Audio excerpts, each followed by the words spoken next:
Hi guys, అందరూ ఎలా ఉన్నారు? Welcome back to my channel. So ఈ వీడియోలో నేను ఇంటర్న్షిప్స్ గురించి ఎక్స్ప్లెయిన్ చేద్దాం అనుకుంటున్నాను. నేను కొంతమంది కొత్తగా యూఎస్కి వచ్చిన వాళ్ళని మీట్ అయ్యాను. సో వాళ్ళకి వర్క్ ఆథరైజేషన్ అంటే ఏంటి తెలియదు, సిపిటీ అంటే ఏంటి తెలియదు, ఓపీటీ అంటే ఏంటి తెలియదు, ఇలా మల్టిపుల్ కన్ఫ్యూజన్స్ ఉంటాయి. సో ఇవన్నీ క్లారిఫై చేద్దామని చెప్పి ఈ వీడియో నేను చేస్తున్నాను. సో ఫస్ట్ అయితే when can we do internships విషయానికి వద్దాం. సో ఇంటర్న్షిప్స్ వచ్చేసరికి యూజువల్గా బ్రేక్స్లో చేస్తారు. అంటే వింటర్ బ్రేక్లో 1 month అలా ఉంటుంది, and then summer బ్రేక్లో 2 to 3 months అలా ఉంటాయి. సో అప్పుడు మీరు ఇంటర్న్స్ చేయొచ్చు. అండ్ దెన్ నెక్స్ట్ వచ్చేసరికి కొన్ని యూనివర్సిటీస్ కోఆప్స్ అలో చేస్తాయి. అండ్ దెన్ నెక్స్ట్ వచ్చేసరికి వెన్ టు అప్లై విషయానికి వద్దాం. నన్ను అడిగితే you have to apply as soon as possible. ఎందుకంటే యూఎస్లో 1 year ముందే హైరింగ్ సైకిల్ స్టార్ట్ అయింది. సో సమ్మర్ ఇంటర్న్స్కి ఆల్రెడీ హైరింగ్ స్టార్ట్ అయింది. సో మీరైతే అప్లై చేయండి. ఆల్మోస్ట్ లైక్ డిసెంబర్ కల్లా హైరింగ్ ఎండ్ కూడా అయిపోతుంది. So apply as soon as possible. ఎన్ని పొజిషన్స్ అయితే ఓపెన్ ఉన్నాయో అన్ని పొజిషన్స్కి మీరు అప్లై చేయండి. వేర్ టు ఫైండ్ ఇంటర్న్షిప్స్ విషయానికి వద్దాం. ఇంటర్న్షిప్స్ ఏంటి అంటే ఫాల్ సెమిస్టర్ జరుగుతుంది కదా, ఇప్పుడు ఫాల్లో కెరియర్ ఫేర్ నడుస్తుంది. ఎవ్రీ యూనివర్సిటీలో కెరియర్ ఫేర్ ఉంటుంది. యూజువల్గా యూనివర్సిటీలోనే కాకుండా బయట కూడా కెరియర్ ఫేర్స్ జరుగుతాయి. అది మీరు లింక్డ్ఇన్లో అలా చూసుకొని ఆ కెరియర్ ఫేర్స్ కూడా మీరు అటెండ్ అవ్వచ్చు. సో కెరియర్ ఫేర్స్లో ఏంటి అంటే యూజువల్గా లాట్ ఆఫ్ కంపెనీస్ ఉంటాయి. వాళ్ళ దగ్గర ఏమేమి పొజిషన్స్ ఉన్నాయో అవన్నీ వాళ్ళు మీకు ఎక్స్ప్లెయిన్ చేస్తూ ఉంటారు.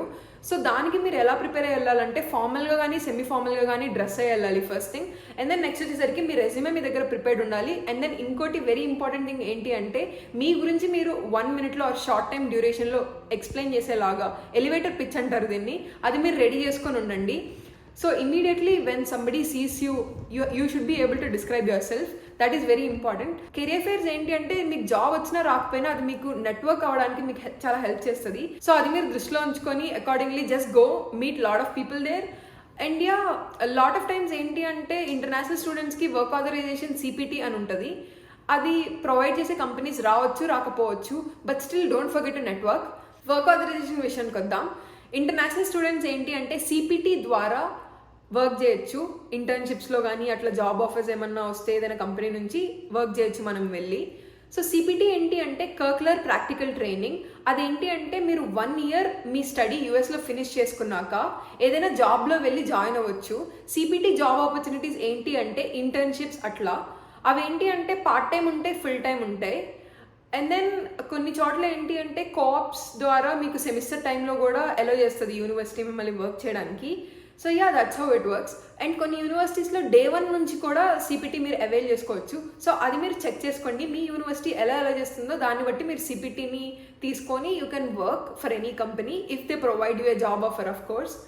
So that's how CPT works. And ఇంకొకటి మీరు నోటీస్ చేయాల్సింది ఏంటి అంటే ఇన్ కేస్ మీరు సిపిటీ పీరియడ్ని కనుక 1 year కన్నా ఎక్కువ యూజ్ చేసుకున్నారనుకోండి, మీరు ఓపీటీకి ఎలిజిబుల్ కారు. ఓపీటీ ఏంటి అంటే వన్స్ మీరు మీ స్టడీస్ ఫినిష్ చేసుకున్నాక మీరు జాబ్ చేయొచ్చు యూఎస్లో 1 year. సో అది ఓపీటీ. 1 year కాకుండా స్టెమ్ ఎక్స్టెన్షన్ ఓపీటీ అని ఉంటుంది, అది ఇంకొక 2 years వస్తుంది. In general almost like all engineering ఫీల్డ్స్కి ఓపీటీ స్టెమ్ ఎక్స్టెన్షన్ అయితే ఉంటుంది, బట్ కొన్నిటికి ఓపీటీ స్టెమ్ ఎక్స్టెన్షన్ ఉండదు. సో అది కూడా నాకు తెలిసి మ్యాక్సిమం పీపుల్ ఇది ముందే చెక్ చేసుకునే జాయిన్ అయి ఉంటారు. సో అలా మీరు జాబ్ 3 years దాకా చేయొచ్చు వన్స్ మీరు గ్రాడ్యుయేట్ అయ్యాక. అండ్ మీరు ఇంటర్న్షిప్స్ కానీ సెమిస్టర్స్ అప్పుడు కానీ ఏదైనా చేస్తుంటే దానికి మీరు సిపిటీ వాడుకుంటారు. సో అది వర్క్ ఆథరైజేషన్ పరిస్థితి. వర్క్ ఆథరైజేషన్ లేనిది యూఎస్లో you are not allowed to work. So అది మీరు నోటీస్ చేయండి. మీరు కెరియర్ ఫేర్స్లో జాబ్ అప్లై చేస్తున్నప్పుడు కూడా కంపెనీని ఆర్ ఆ పర్టికులర్ పర్సన్ని ఎవరైతే హైర్ చేసుకున్నారో వాళ్ళని మీరు వర్క్ ఆథరైజేషన్ అలో చేస్తారా, సిపిటీ ఓపీటీ అట్లా మీరు అడగాలి. సిపిటీ ఇంటర్న్షిప్స్ అప్పుడు, తర్వాత మీరు జాబ్స్ అప్పుడైతే ఓపీటీ అలో చేస్తున్నారా అని మీరు అడుగుతారు. సో ఇది చాలా మందికి తెలియదు ఇనిషియల్గా. నేను ఏది పడితే అది అప్లై చేస్తూ ఉండేదాన్ని ఇనిషియల్గా, but once I realise it I started applying focus jobs. So అది మీరు నోటీస్ చేసుకొని పెట్టుకోండి. సో అది వర్క్ ఆథరైజేషన్ పరిస్థితి. సో ఇలా మీరు వర్క్ ఆథరైజేషన్ సిపిటీ అలో చేస్తున్న కంపెనీస్కి ఇంటర్న్షిప్స్ అప్లై చేసుకుంటారు కెరియర్ ఫేర్లో. అండ్ దెన్ నెక్స్ట్ వచ్చేసరికి లింక్డ్ఇన్లో, హ్యాండ్షేక్లో, అండ్ దెన్ మల్టిపుల్ వెబ్సైట్స్ ఉంటాయి, వాటిలో కూడా మీరు అప్లై చేసుకోవచ్చు. అండ్ దెన్ ఇంకొక వెరీ ఇంపార్టెంట్ థింగ్ ఏంటి అంటే నెట్వర్క్ నెట్వర్క్ నెట్వర్క్ నెట్వర్క్ అని ఎందుకంటారంటే మీరు నెట్వర్కింగ్ చేసుకుంటా ఉన్నారనుకోండి, like just reach out to multiple people in your domain and then ask them if they have job or if they have any opening in their team. నన్ను అడిగితే యూఎస్లో ఏంటి అంటే lot of hiring ఇట్లా networking ద్వారా or friends of friends ద్వారా ఇలానే జరుగుతుంది. సో మర్చిపోకుండా మీరైతే whenever you meet people, just talk about your interests, talk about your job, talk about your experience, and then try to ask them out for offer or if they know anybody who is hiring అట్లా మీరు అడుగుతూ ఉండాలి. So అది చాలా important. In general ఏంటి అంటే Indians చాలామంది ఎక్కువ మాట్లాడకుండా ఇంట్రోవర్ట్గా ఉంటారు. But try to speak out to as many people as possible. Yeah that's all I would suggest.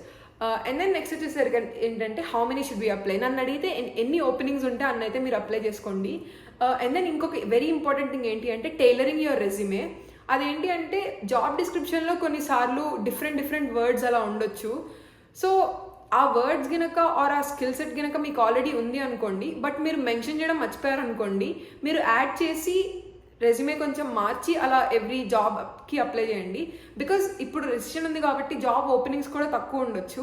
So అప్పుడు మీరు మీ రెజ్యూమేని టైలర్ చేసుకొని ఎవ్రీ జాబ్కి అప్లై చేయడం అనేది చాలా ఇంపార్టెంట్. అండ్ దెన్ నెక్స్ట్ వచ్చేసరికి ప్రాసెస్ ఆఫ్ హైరింగ్. హైరింగ్ ఏంటంటే ఆల్మోస్ట్ ఇండియాలో లాగే ఉంటుంది. ఫస్ట్ ఏంటి అంటే స్క్రీనింగ్ రౌండ్ కానీ కోడింగ్ రౌండ్ కానీ అలా ఉంటుంది. అండ్ దెన్ నెక్స్ట్ వచ్చేసరికి టెక్నికల్ రౌండ్స్ ఆఫ్ ఇంటర్వ్యూస్ ఉంటాయి. అది 1 ఉండొచ్చు, 2 ఉండొచ్చు, 3 ఉండొచ్చు. It depends. ఎందుకంటే ఫస్ట్ జనరల్ కోడింగ్ రౌండ్ జరగచ్చు. అండ్ దెన్ నెక్స్ట్ వచ్చేసరికి టీం వాళ్ళు ఆ టీంలో మీరు ఫిట్ అవుతారా లేదా, మీకు సరిపడా టెక్నికల్ స్కిల్స్ ఉన్నాయా లేదా అని చెప్పి టెస్ట్ చేస్తారు. అండ్ దెన్ నెక్స్ట్ వచ్చేసరికి వేరే టీమ్స్లో అట్లా కూడా మీకు టెస్టింగ్ జరగచ్చు. సో అలా మల్టిపుల్ టెక్నికల్ రౌండ్స్ ఉంటాయి. అండ్ దెన్ నెక్స్ట్ వచ్చేసరికి హెచ్ఆర్ రౌండ్ ఉంటుంది, ఫైనల్ హెచ్ఆర్ రౌండ్. సో అలా హైరింగ్ ప్రాసెస్ అయితే జరుగుతుంది. కొన్నిసార్లు ఏంటి అంటే తక్కువ రౌండ్స్ కూడా ఉండొచ్చు. కోడింగ్ రౌండ్, 1 టెక్నికల్ రౌండ్, తర్వాత హెచ్ఆర్ రౌండ్ కూడా అట్లా 2 to 3 రౌండ్స్లో కూడా అయిపోవచ్చు.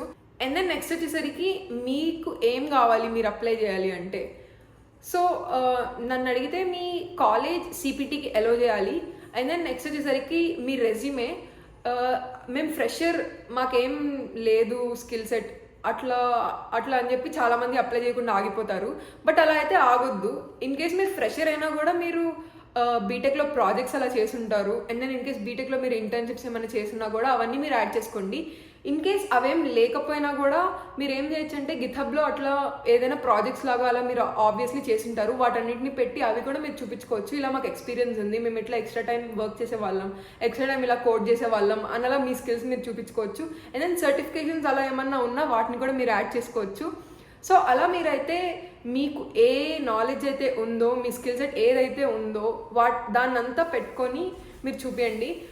యూఎస్ వచ్చాక మాస్టర్స్లో వచ్చిన స్కిల్ సెట్ కానీ మాస్టర్స్లో యాడ్ అయిన ప్రాజెక్ట్స్ కానీ యాడ్ చేసి తర్వాత అప్లై చేద్దామని చెప్పి మీరైతే వెయిట్ చేయొద్దు. ఎందుకంటే ఫస్ట్ సెమిస్టర్ అయిపోయేసరికి డిసెంబర్ అలా అయింది, కానీ డిసెంబర్కి సమ్మర్ ఇంటర్న్స్ హైరింగ్ కూడా అయిపోతుంది. సో నన్ను అడిగితే మీకున్న స్కిల్ సెట్తో ఇప్పటిదాకా మీకున్న ప్రాజెక్ట్స్తో మీరైతే అప్లై చేయడం స్టార్ట్ చేయండి. If something comes up, you can just add to your current resume and you can keep on applying. Yeah, మీ రెజ్యూమే బాగాలేదని మీరు అయితే అప్లై చేయడం అయితే ఆపొద్దు. Just keep applying because who knows, you might get lucky some time. So yeah next వచ్చేసరికి ఇప్పుడు రిసెషన్ కదా, అసలు ఇంటర్న్షిప్ హైరింగ్ జరుగుతుందా అంటే యా ఇప్పుడు రిసెషనే. లైక్ ఈ రిసెషన్లో కూడా నా ఫ్రెండ్స్ చాలామంది ఇంటర్న్స్ చేస్తున్నారు ఇప్పుడు కరెంట్లీ కూడా. సో యా రిసెషన్ అని చెప్పి హైరింగ్ అయితే ఆగదు. కొన్ని టీమ్స్లో వాంటింగ్ ఉంటుంది. అండ్ ఇంటర్న్షిప్ ఏంటి అంటే 3 months అట్లా షార్ట్ టర్మ్ డ్యూరేషన్ కాబట్టి so yeah there might be lot of openings. Yeah just keep your eye out and then check out for them. And yeah, that's it for today. Good luck for your internship search. Bye-bye.